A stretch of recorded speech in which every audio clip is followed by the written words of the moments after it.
the gods purged the earth with a deluge of water. Among you, herdsmen and shepherds on the mountains are the survivors, whereas those of you who live in cities are carried by the rivers into the sea. And I mentioned earlier the work that I've been doing with LIDAR, showing that virtually every river that I've now investigated, certainly all over North America, and as we're learning more, yes. And what we saw in Texas, where I live. Well, I cite the story of my first initiation into paleohydrology, which I didn't even know the term then, was 1969. And some of these comments that have come in were like, it's, I don't know, it's the TikTok brain. It's social media brain rot. It's an epidemic now. But I was sitting on the bluffs overlooking the Minnesota River Valley. The bluffs are about 200 to 250 feet high above the valley. And where I was sitting looking out over the valley was 3 miles wide, and on the opposite side, there's another set of bluffs. And I had this epiphany. I had this sense that, because what I could see was directly below me, the modern Minnesota River had migrated, had meandered over to the base of the bluffs that I was sitting on. So I could very clearly see that it had entrenched itself, and there were small escarpments on either side of the river. And I remember looking at those and then seeing this larger valley and thinking they were almost like scaled counterparts of each other. And I thought, God, wouldn't that be incredible if this whole thing was once a big river?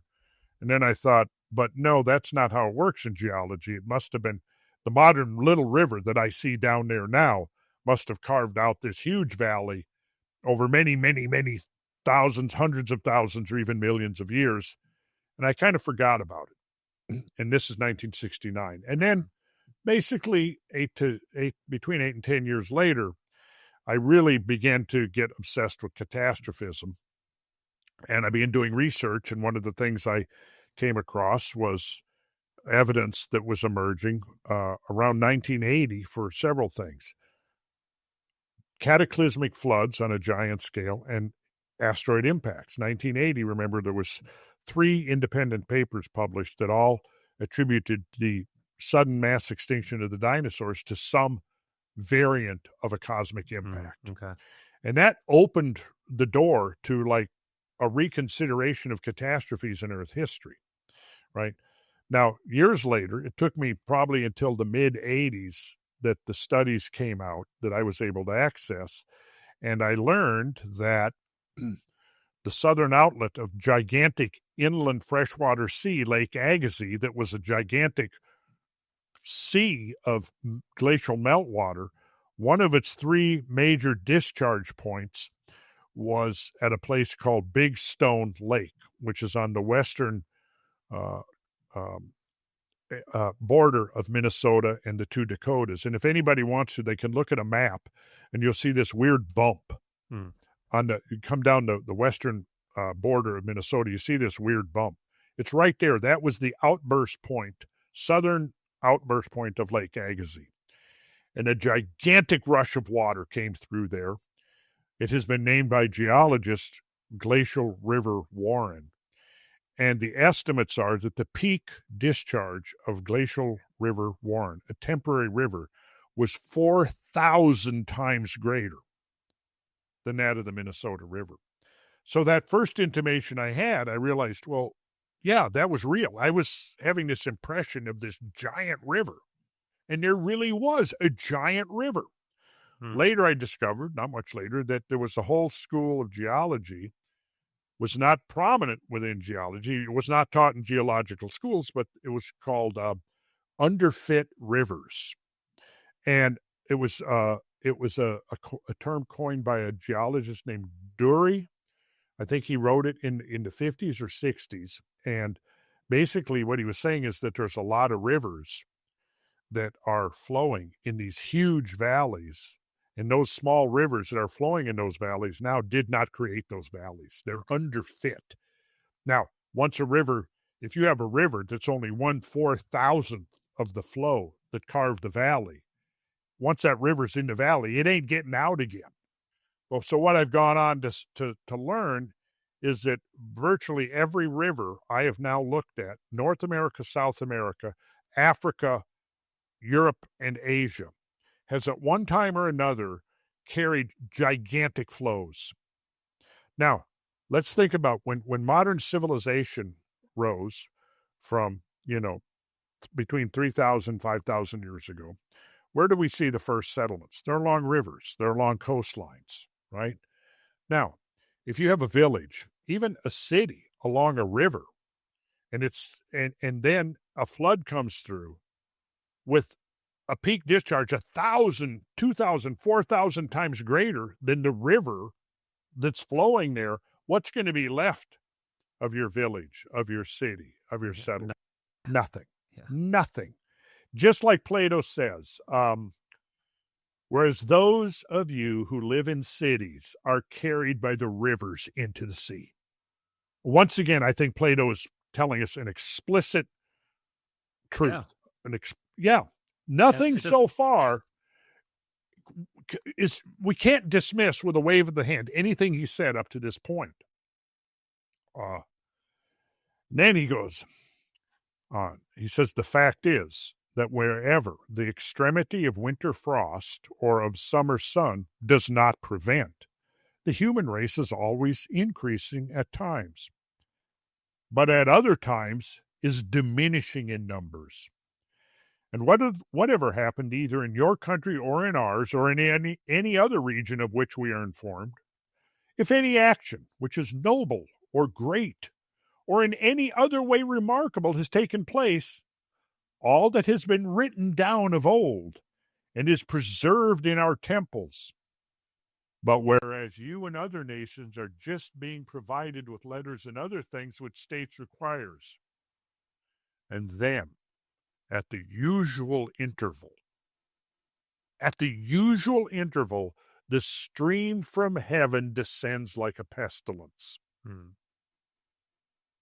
And leaves only those of you who are destitute of letters and education, and thus you have to begin all over again as children and know nothing of what happened in ancient times, either among us or among yourselves. Yeah.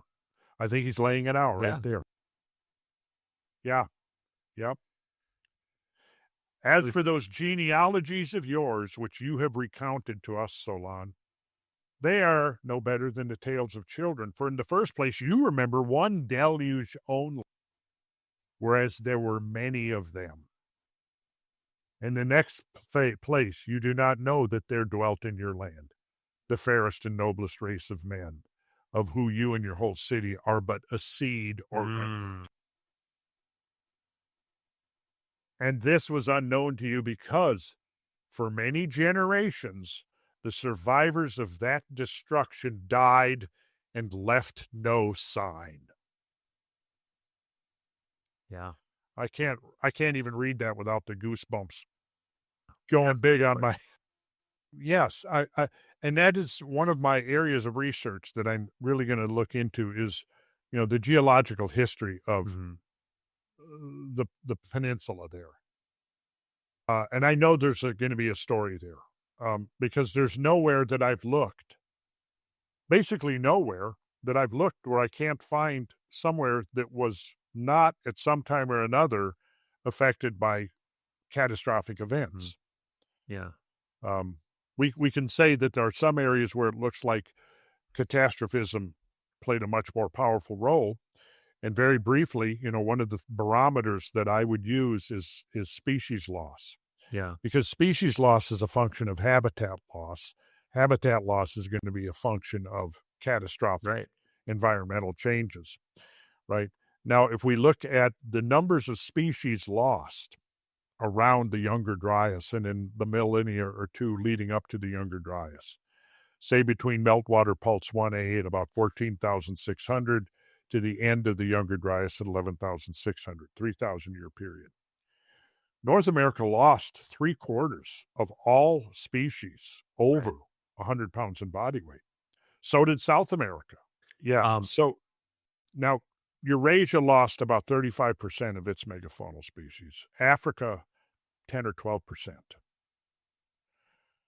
So obviously the destructive potential was not uniformly distributed around the planet.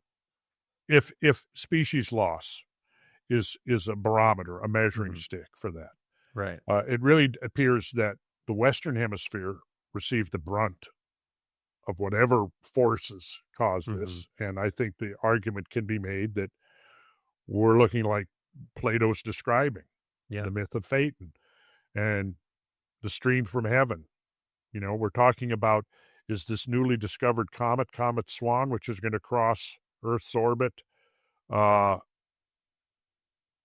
up very soon, and then Earth is going to cross its orbit on October 5th. Well, is that going to cause a meteor shower? Maybe.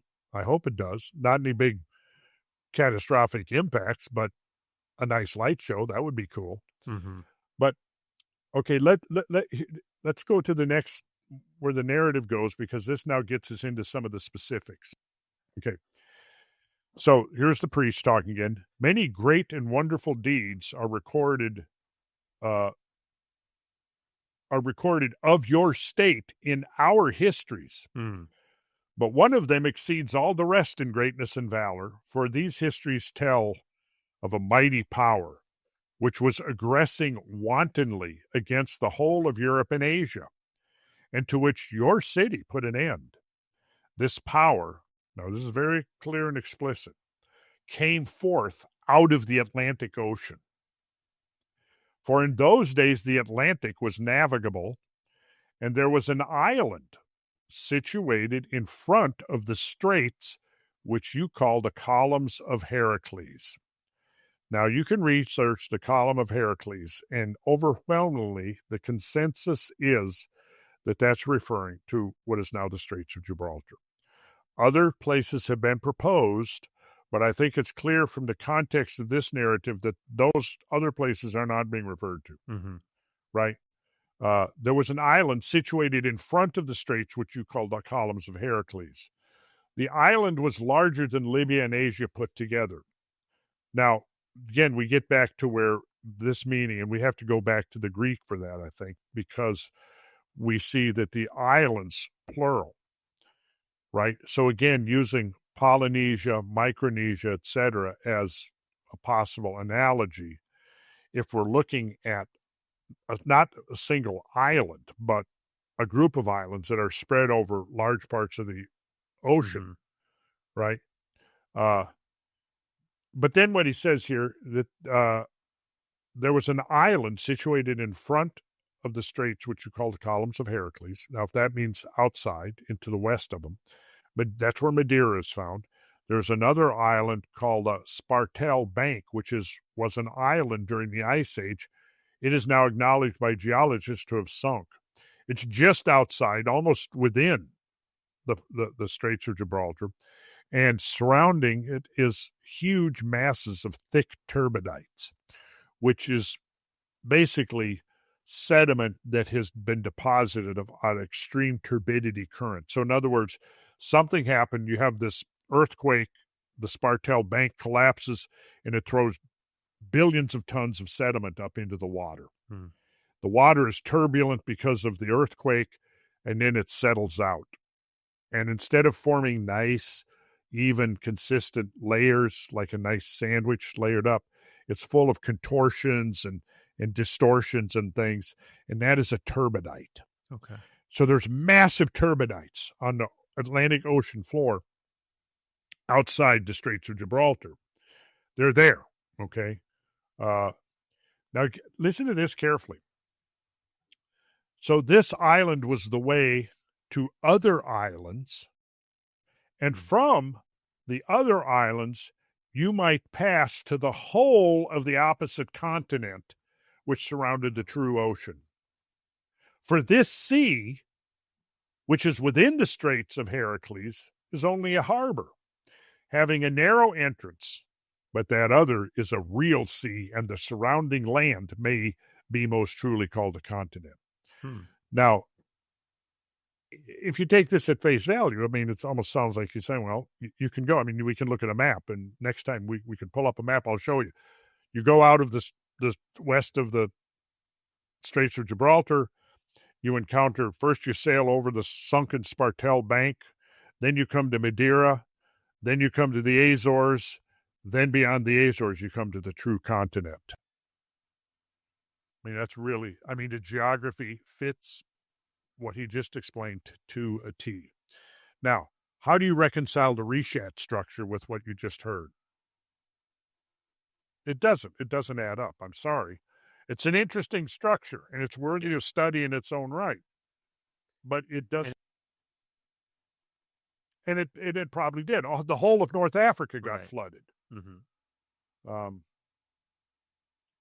And in the American College Dictionary that I've had, my tattered version that I've had since 1967, Pillars of Hercules, the two promontories on the opposite sides of the Strait of Gibraltar, the Rock Gibraltar in Europe, and the Jebel Musa in Africa are fabled to have been raised by Hercules. And that is the overwhelmingly dominant interpretation of what is meant. But yeah.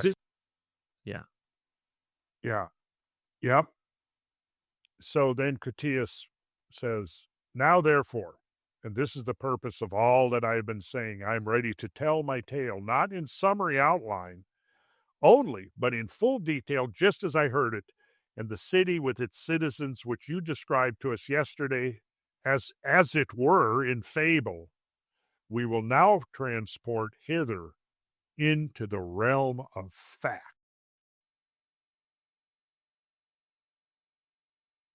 And then again, Socrates says, what story should we adopt, Critias, in preference to this? For this story will be admirably suited to the festival of the goddess, which is now being held, because of its connection with her, and the fact that it is no invented fable, but genuine history is all important. Now, again, my point, you cannot derive the conclusion from the narrative self that he meant this as a myth. He seems over and over again to be confirmed this is real. Well, because since 1978, it was demonstrated that,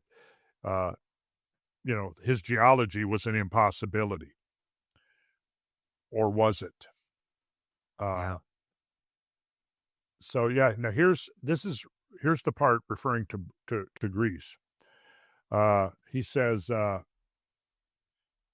the survivors of each destruction, as I have already said, dwelt in the mountains. They were ignorant of the art of writing and had heard only the names of the chiefs of the land and very little about their actions. As they themselves and their children were for many generations in want of the necessities of life, they directed their attention to the supply of their wants, and of that they discoursed, to the neglect of events that had happened in times long past. For mythology and the inquiry into antiquity are introduced into cities when they have leisure, and when they see the necessaries of life already beginning to be provided, but not before. In other words, the survivors of a catastrophe are so wholly preoccupied with just the challenges of surviving that it's no wonder that ancient traditions might have been lost. And now he's talking about Greece. I would have you observe the present aspect of the country, which is only a promontory extending far into the sea, way away from the rest of the continent. And the surrounding basin of the sea is everywhere deep in the neighborhood of the shore.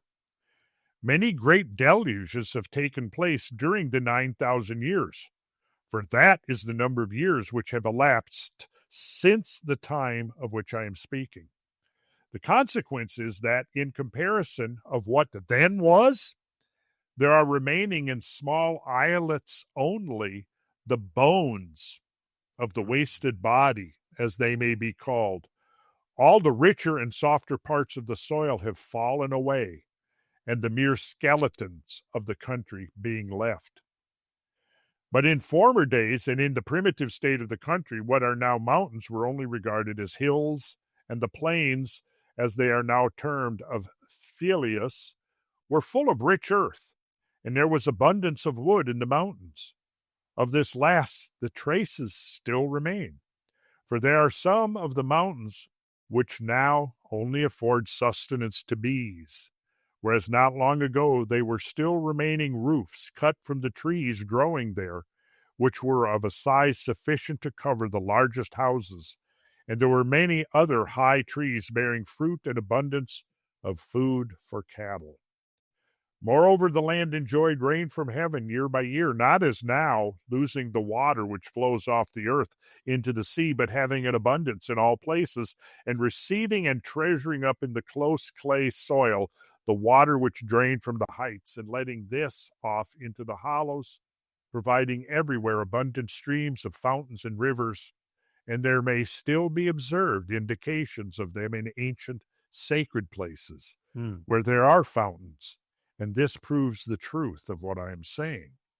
Well, you can see how within the framework of geomorphology, I look at that and say, well, yeah, it sounds like he's describing a tremendous erosional event that affected the whole Greek peninsula.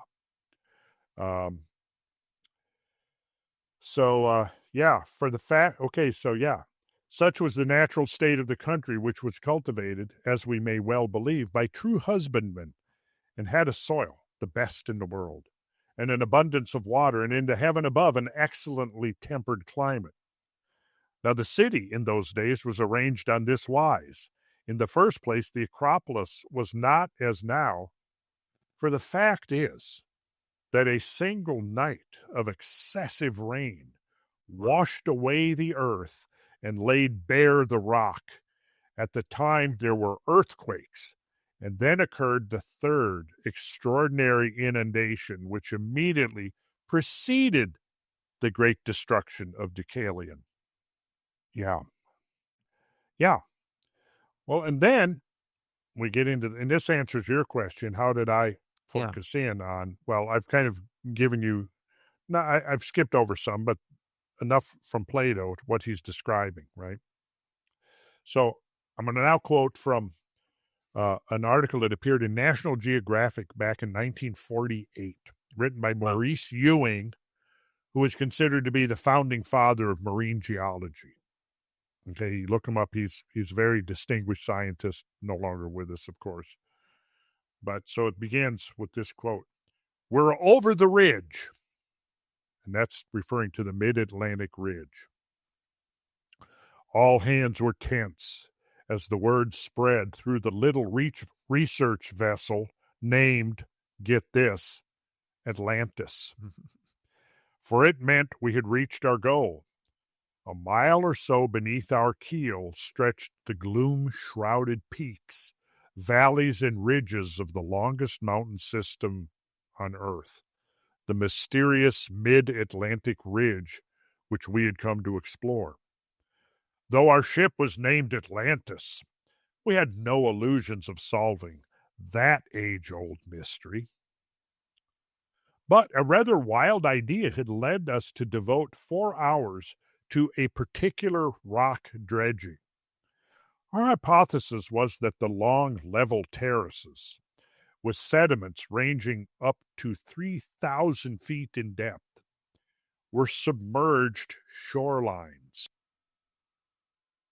If so, the steep cliffs rising from them should have boulders at their bases, as do wave-cut cliffs on our shorelines today.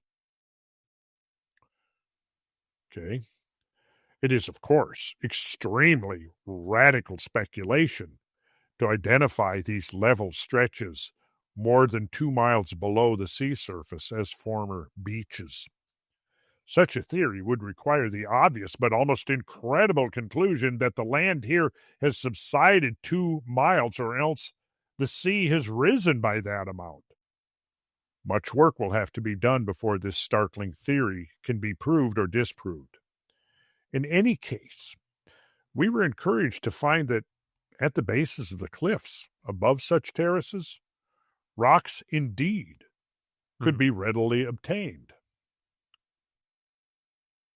And then in their journey, at another point, they say about halfway between New York and Bermuda, we brought up one of our most remarkable cores. They took cores from the bottom of the... It included sand like that found on beaches. Well, how did beach sand get here, 300 miles from any shallow water?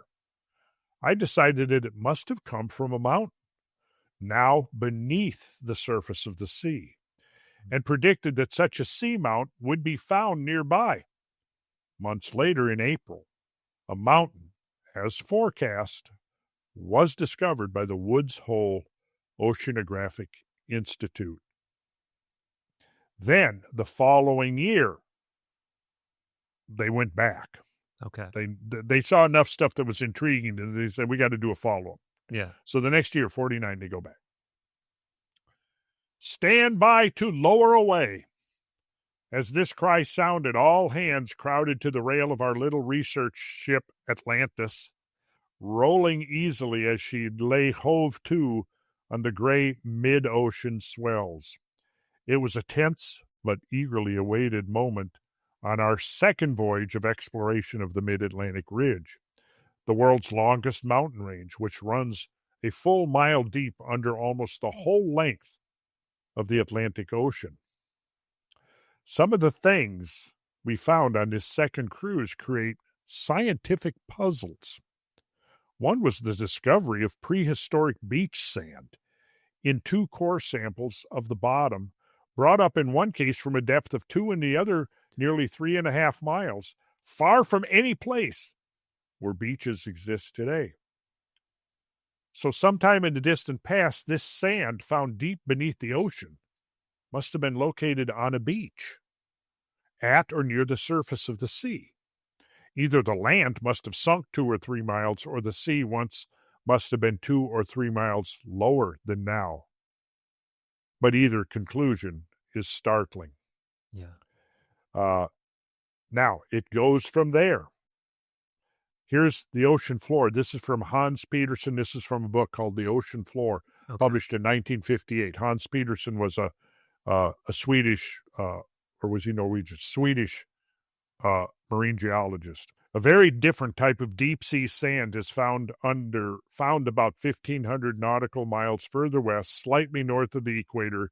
Here, from a depth of about 4,400 meters, the core sampler brought up a core nearly 9 meters long, the upper parts of which consisted of a fairly homogeneous, fine-grained deep-sea clay.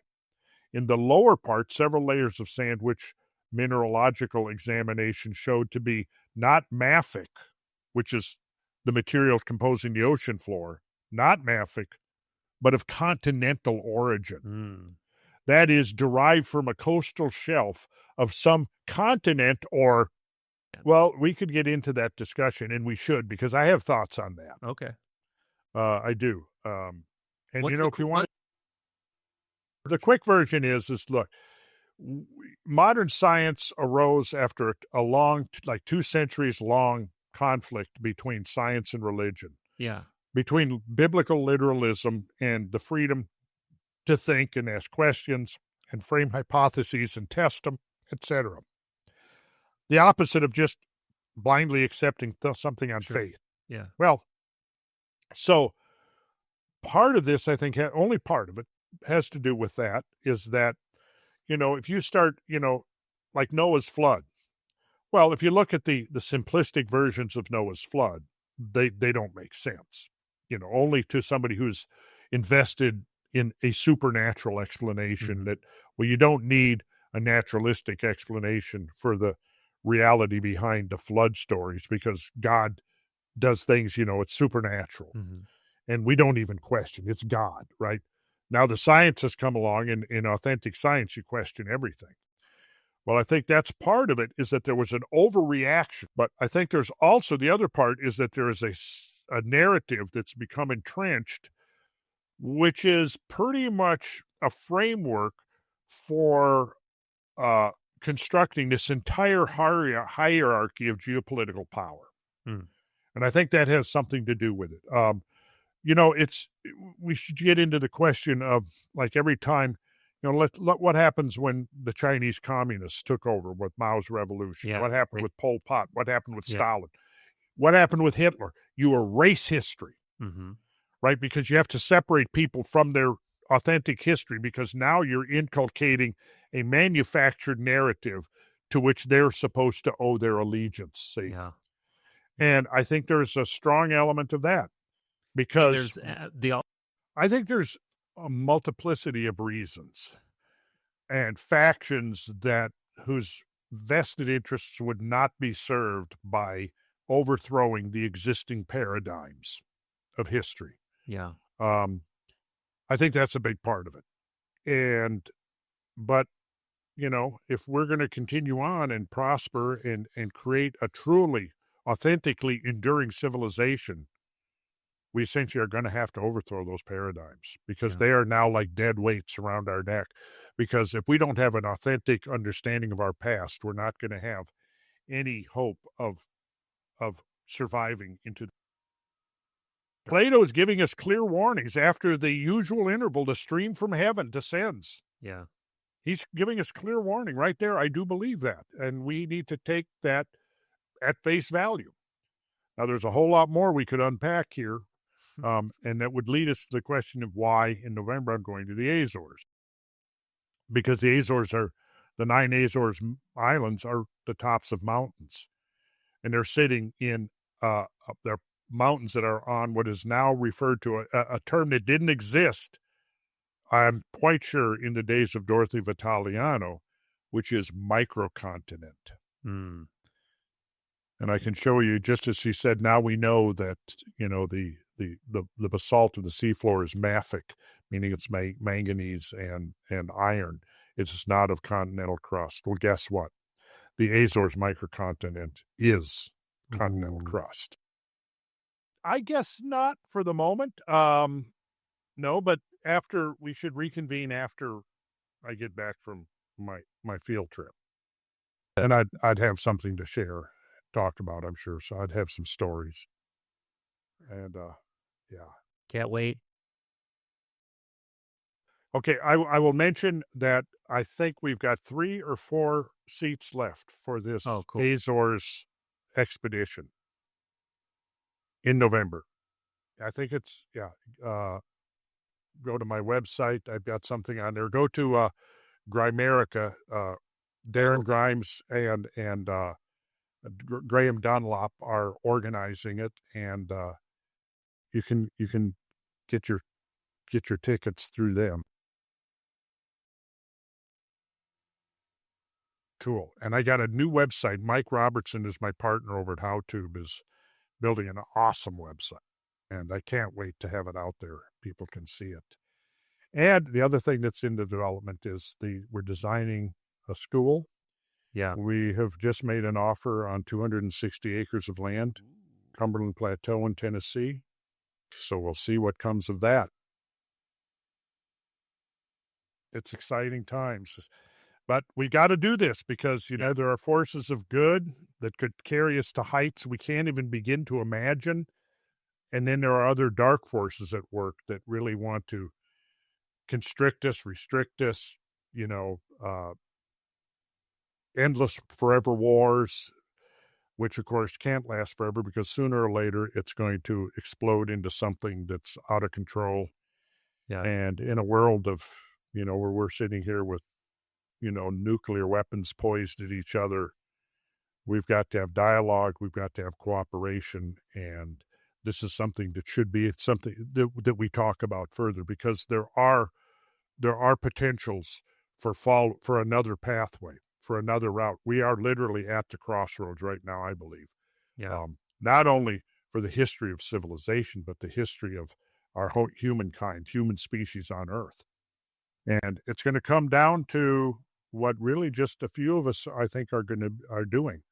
But we can tip the scales, I think, towards progression and evolution rather than de-evolution. Yeah. So that's something we should talk about, because Plato has given us lessons, and a lot of the other traditions have as well. And they've pointed our way into a future that we can only just begin to imagine the potential of what we could be and where we could be at a century from now. And it's up to us who are alive on the earth now to make sure that this happens. The story of Atlantis is embedded right in these very significant and substantial geological events. Mainstream ignores that fact. On the other hand, I look at it and go, well, this may be more than mere coincidence. Yeah. If we go to Plato's ringed structure, he describes a city plan where there are multiple rings. There's the Temple of Poseidon at the center, one stadium in length and half a stadium in width, right? It's a rectangle that's twice as long as it is high, which is the rectangle from which you derive the golden section. I would say that you're right, that most modern scholars are very dismissive of it. But if you look at the history of Atlantean thought, pretty much Aristotle and his school concluded it was fictional, that it was an allegory. Okay. On the other hand, the Neo-Pythagoreans, and Proclus, Crantor, and that whole school coming down through the Arab world believed that it was actual, that it was based upon actual history, maybe not in every detail, and that did not exclude the possibility that Plato was using it allegorically, right? But that behind the allegory, there was a literal, factual reality. And what I have done in my approach is to go through Plato's accounts line by line. I think I've gone through 4 or 5 different translations. I've also procured the original Greek, which I slogged my way through, which I should have actually pulled it out and had it in my fingertips here, because I wanted to see, like, when he says veritable, I wanted to see what the meaning of the original Greek word was. When he says, when the English translation says island, I wanted to see what is the original Greek term. Right. And in both cases, I mean, it's what I expected. Veritable meant truth, that it was true, that really was. And he uses that word, like in the Jawa translation, the one that I've probably read the most, maybe 4 or 5 times through that particular translation. The word veritable is used multiple times to express the idea that, hey, this is no mere fiction. This is real. I mean, he said, you cannot, from the internal narrative itself, conclude that it's fictional. Because, in fact, he says the opposite repeatedly, multiple times. And we can quote, I can give you some of those quotes here. So there were 2 schools of thought. And, and that's something that's typically overlooked, is that I call them the proto-Athenians, they're destroyed. The armies, they are destroyed in what basically, using his terminology, sounds like an extreme catastrophic erosional event, which would imply what's usually the trigger of erosional events is extreme pluviation or rainfall. And that's kind of what, you've got to take that into account. And looking back, the 9,000 years prior to Solon's exile, if you want to call it that, self-imposed exile to Egypt, where he heard the story, according to the account, from the Egyptian priests, that 9,000 years prior, which basically, if you figure 2,600 years ago, what Plato was like 23, like he was 350, somewhere right around there, BC. So Solon was like 4 generations previous.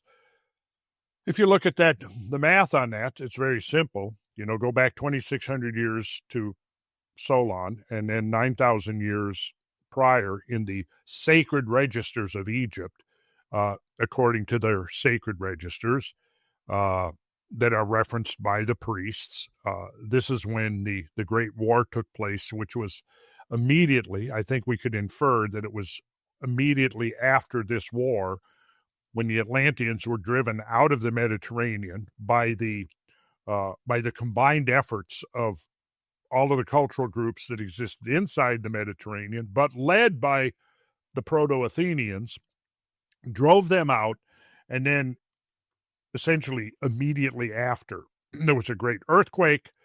It caused the subsidence of Atlantis, and there was this erosional event that likewise, I think that was even a term used in the translations, that likewise destroyed the ancient armies of Athens and caused this, what sounds to me like an extreme erosional event.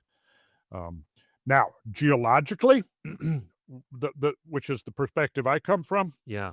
those two things are totally plausible. Very interesting. And there's a coincidence that is either ignored, or if it's acknowledged at all, is just dismissed of having any significance whatsoever. And that's the idea that there is a proposed extreme meltwater event at 11,600 years ago.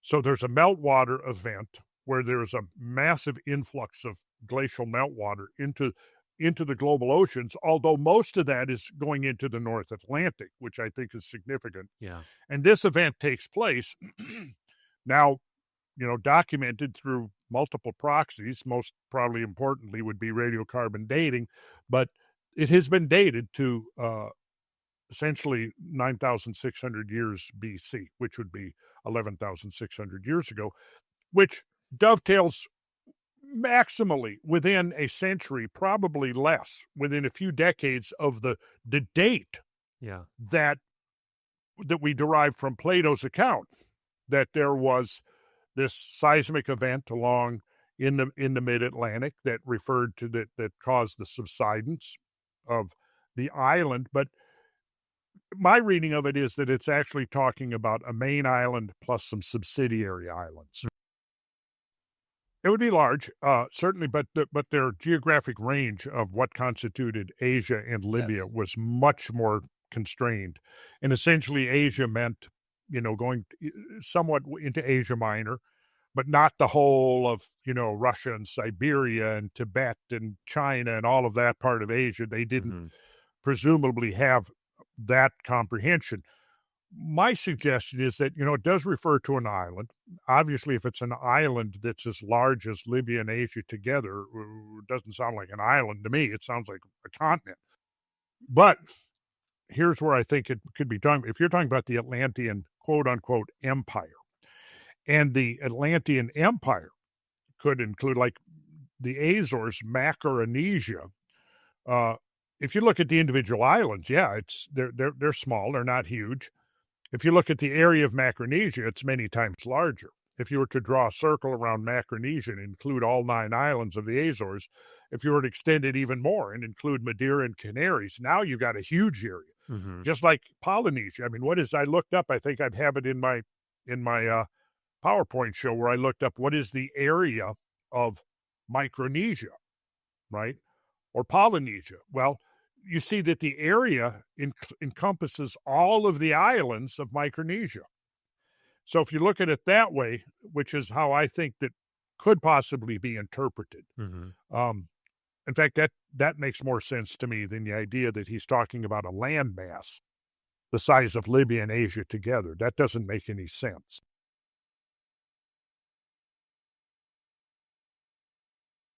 Yeah. So Solon was a famous poet, philosopher. He was a statesman, a lawgiver. He was a highly accomplished individual.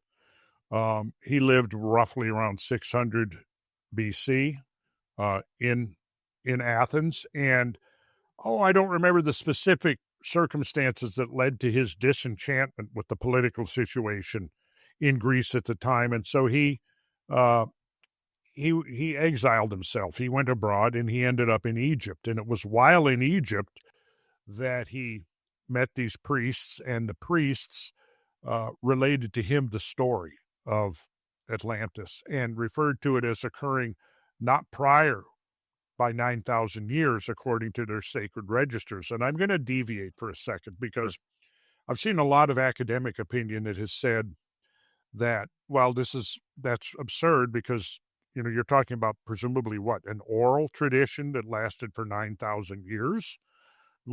Such things don't exist. Well, I would beg to differ, and I would think that the evidence suggests that oral traditions have lasted for thousands of years. And most recently, I've been doing research on the oral traditions of the Paiute and Shoshone tribes that live out in Nevada. And there's a very interesting story that has some light, so I'll take a minute or two to discuss this story. Okay, so in 1940, a husband-wife archaeologist team were excavating in a cave, and they found two cadavers that had been buried there. One was obviously younger than one. It was buried not as deep. The deeper burial was undoubtedly older, and it was mummified. Well, they estimated that the date of the mummified individual was between 1,500 and 2,000 years. Now, this is in 1940. The mummified remains, they went to a museum. I think they actually went on tour. I forget where they are right now, maybe back in the museum out in this is in Nevada. I think there was I think they're back in the museum. They're probably sitting in storage now. Well, okay, so get this. Now get this, Michael. Okay, so here's the story. Because you said that, I'm going to elaborate just a little bit more, but I think you'll see how it has relevance, okay? So in 1997, after a long controversy because the Paiutes and the Shoshone wanted reburial under the auspices of the Native American Graves and Repatriation Act, but they agreed to allow radiocarbon dating, which was subsequently done. And the mummified turned out to be almost 11,000 years old.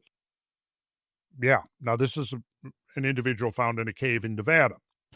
Okay, so now in I think it was 2004, again after more controversies and back and forth, the tribes agreed to a DNA testing, right?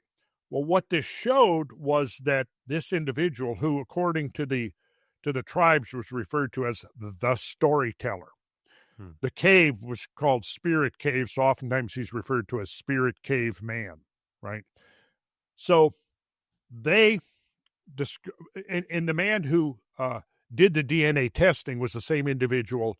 I believe he was Danish. Yes, he was Danish, and he was the man who did the DNA testing on the Kennewick man that was found along the Columbia River that turned out to be 10,000 plus years old. Okay. Right? The Kennewick, I don't know if you remember that big controversy. Kennewick man, you might want to look him up and do a little research on that. That's Kennewick, Washington. He was found in some of the residual flood deposits of the final gasp of the great Northwest Pacific floods. Wow. Right? So he was probably drowned in a flood. Kennewick man. Same geneticist that did the DNA testing on the Kennewick man. The tribes agreed to allow him to do it. They didn't want any American scientists to do it because they didn't trust American scientists.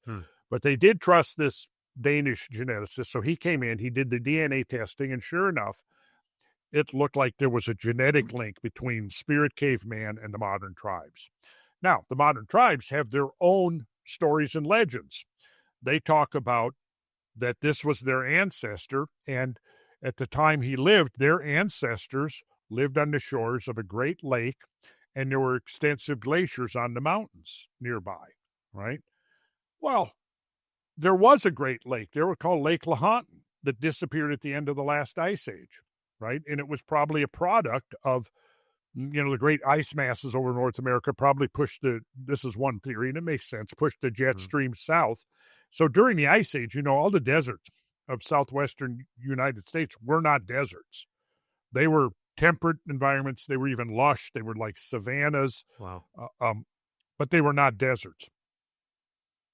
Well, this is 12,000, 15,000 years ago. And then even post-glacial, there was a lot of more rainfall in those deserts, just like there was a lot more rainfall in the Sahara, probably for the same reason.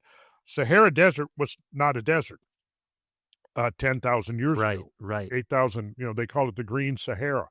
Now, sure, and we can come back and talk about the Richat structure if you want. But so back to this Spirit Cave story. So the Shoshone tribes, the Paiute tribes, they've got stories about their ancestors living on the shores of this great lake that existed where it is now desert. It was called Lake Lahontan, and it was in the northwest corner of Nevada. Do you know the Burning Man Festival? Yeah. So the Burning you Man been? Festival. No, but Okay. in the last 2 years, I'm kind of glad I wasn't out there Yeah. wallowing around in the mud. I would probably be up for that. Oh, but see, I have a secondary reason for that, because that, what is it, the Black Rock Desert, it's called, I believe? That was where they hold that out there on that flat desert land. That was the bottom of Lake Lahontan. Mm-hmm. The lake, when it was at full pool, was over 500 feet deep, right there where Burning Man takes place. That's great. And I guarantee you, probably none of the attendees of Burning Man understand that. Probably But not. I would be going out there with the idea in mind is I want to study the remnants and the evidence of that gigantic lake. It was the second biggest lake in the whole Basin and Range province. The biggest one was Lake Bonneville, which were where Salt Lake City and Great Salt Lake are located. That was the largest basin of Lake Bonneville, and right there where the city of Great Salt Lake is, the Lake Bonneville was over 1,000 feet deep. Wow. Lahontan at its deepest point was 900 feet deep, 900 plus. So it wasn't quite the depth of Bonneville. And in the bay where Burning Man is, it was shallower. It was about 500 feet deep. Okay, so here's the point. So here's the Shoshone tribes and Paiute tribes have these traditions about their ancestors living on the shores of this great lake, well, which disappeared between 10 and 11,000 years ago. So they have a cultural history of that story. The 2004 genetic testing showed that it appeared in all, the evidence suggests they were descended or related genetically to this spirit cave man. Now, in earlier 20th century, I think it was in 1912, there was a rancher who owned a ranch, and it was near the spirit cave. I don't know what he was excavating for some reason. He was excavating for a maybe a well, but there was another cave near there called the Lovelock Cave. Now, these caves, by the way, very much correlate with the high water mark of Full Pool Lake Lahontan, and were probably eroded into the native limestone bedrock by the surf and the energy that was being expended along the shorelines of this gigantic lake. There's evidence that there was a lot of turbulence, and so Lovelock Cave also was very close to the Full Pool shoreline of Lake Lahontan. Well, in that cave, in the early 20th century, they found 60 mummies. And they found some evidence of footwear that would have been basically worn by somebody probably in the range of 7'6" tall, like 15 or 16-inch long sandals, right? So now go back to this farmer. I don't remember his name. I could pull it up here. I've written extensively about this whole episode.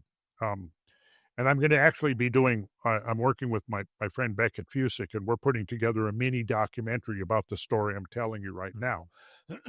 But so he's excavating, and he finds a skeleton. Now, according to the local accounts, and I was actually able to go back to the Lovelock Review, I believe it was called, and found online, they have archives from the 1930s when this rancher was doing this excavation. And I got a screen capture of the actual article where he's talking, where they're talking about in this excavation, he discovered a skeleton that may have been of an individual close to 8 feet tall. And the final point is that the tribes themselves have ancestral memories of and saying there were giants. There were giants, and in fact, their ancestors fought a war with the giants, and the final standoff between the two groups was there near Lovelock Cave. There are a lot of stories like that. And I've done some research, as others have gone much deeper than I have, but I've done enough research to think, yeah, there's got to be some historical truth to this. It's not just coming out of a vacuum. All these people are independently making up these various stories. Right. And right here in Georgia, the Etowah Mounds. Now, this is interesting. We have these monumental earthworks here in Georgia, just north of Atlanta, about an hour, called Etowah Mounds. They were excavated when? In the 1940s, 1950s, I think, initially. You can go to the museum that's there on site, and they've got the displays about the cultural groups, the Native Americans who presumably did all the construction work, at where did they excavate, what were their crops they're growing, what were their lifestyles, all of this. Nowhere in the museum, at least since the last time I was there, which has been a number of you, probably just pre-COVID, do they mention the fact that in the excavation of, I think it was Mound C. There's Mound A, which is the big truncated pyramid, and there's two smaller ones. And I think it was Mound C, one of the smaller ones. There's no mention of the fact that they excavated and found the skeletal remains of a giant. Yet I have the original, I have photocopies of the original report from this, where they explicitly are saying they find the skeletal remains of 7 foot plus, right, individual. Why does not the museum even mention that? Well, maybe the insights that I kind of feel like I've gleaned from looking at paleohydraulic data and evidence for gigantic scale floods, what I refer to as biblical scale floods. And I'm not talking about, a supernatural drowning of all the highest mountains in the world by some inexplicable process. And I'm not talking about some catastrophic but merely local or regional effect. You've got two schools of thought, and this sort of applies again to the same question of Atlantis. You've got the academic school, the scholars, which say, well, if there was any real reality to these flood myths, well, it was just a large flood, that was regionally or locally devastating, and then it just got exaggerated in the retelling until it became the whole world. That's sort of the academic, oversimplified, of course, but it does kind of express the academic.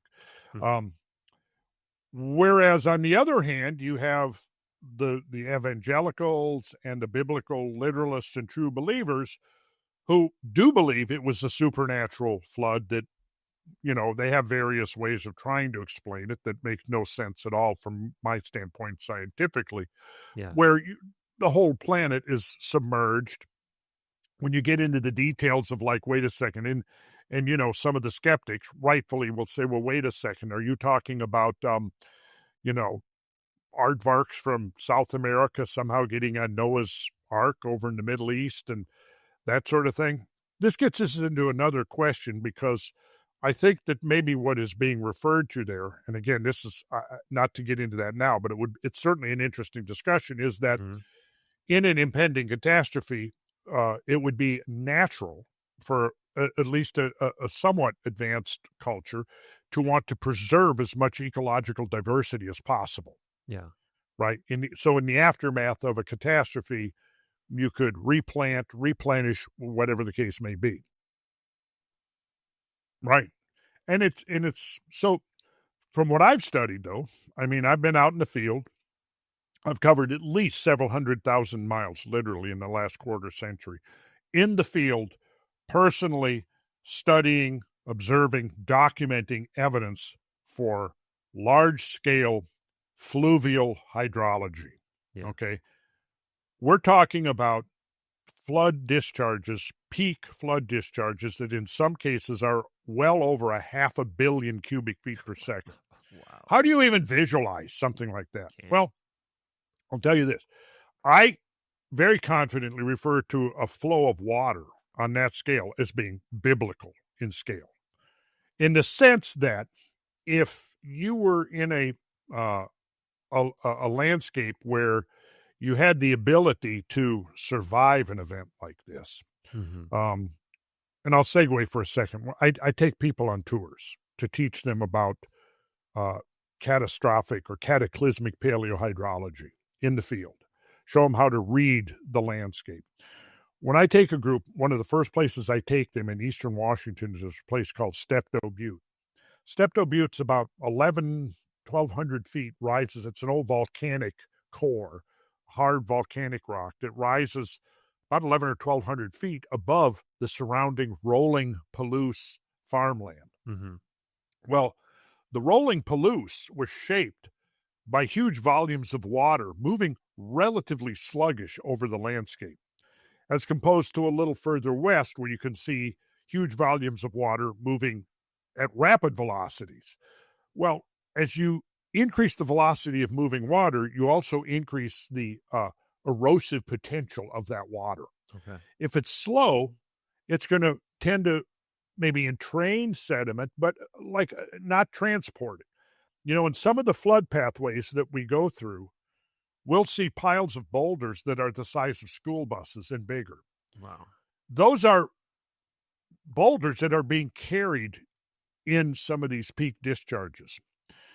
If we had a ability to share a screen, I would pull up and I would actually show you some photographs of the features left over, because when you have 500 million cubic feet per second flowing over the land, after that flood is over, it's left very distinctive, very impressive geomorphic work on that landscape that once you know how to read it, it's indisputable, unmistakable. Okay, so here's what I'm getting at, is that if you were up on top of Steptoe Butte during the peak of this, say, some of these great floods that swept over eastern Washington at the end of the last ice age, and you were somehow lucky enough to survive, in the aftermath of that event, in every direction you would see as far as the eye could see, whatever had been there was gone, was wiped out. Wow. And that's the reason I bring people there for one of our first outings. You get on the top of there and you have a 360-degree view of the horizon. And when I took Graham Hancock on this tour of the floodlands, one of the first places we stopped is at a place called Wallula Gap. And it's right up on top of a cliff, and there's a mile-wide gap, 1,200 feet deep roughly, where all of this flood water coming from multiple sources out of Canada and Montana converged on this gap. And as you look to the east, again, as far as the eye could see, everything that you're looking at would have been underwater. As far as the eye could see, and you're looking at 20, 30 miles because you're up on this ridge. And the water that came through, where I took Graham, I brought him up to the point where we were standing right at the shoreline of the high water mark when all of this water is converging on this gap and forcing its way through. And you could look over on the other side of the gap, which was a little bit lower, which was now completely underwater, and you could see massive pothole erosion. You could see spired rocks that were left in the aftermath. You could tell that there were incredible energies unleashed on this landscape, right?